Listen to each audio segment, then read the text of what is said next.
خبر شامل کرتے ہیں خانیوال سے، جہاں اندھے قتل کا ڈراپ چین تھانہ نواں شہر پولیس نے معاملہ 24 گھنٹے کے اندر حل کر دیا۔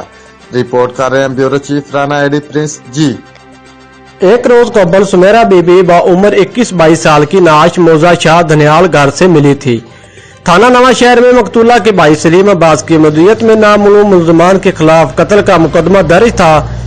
ایس پی کبیروالانوشیروان علی کی زیرنگرانی ملزمان کی گرفتاری کے لیے پولیس ٹیم تشکیل دی گئی تھی۔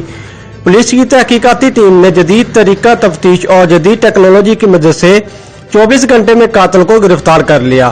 مقتولہ سمیرا بی بی کو احمد علی والد محمد نواز موہانہ سکنہ موسر نگر نے زبردستی کرنے کی کوشش میں گلا دبا کر قتل کر دیا تھا۔ قاتل احمد علی نے دوران انٹروگیشن وقوع کا اعتراف کر لیا۔ ڈی پی او محمد علی وسیم کی اندھا قتل ٹریس کرنے پر پولیس ٹیم کو شاباش اور تعریفی سرٹیفکیٹس دینے کا اعلان۔ رانا ایڈی پرنس، اڈا چاپ کلاں، خانیوال۔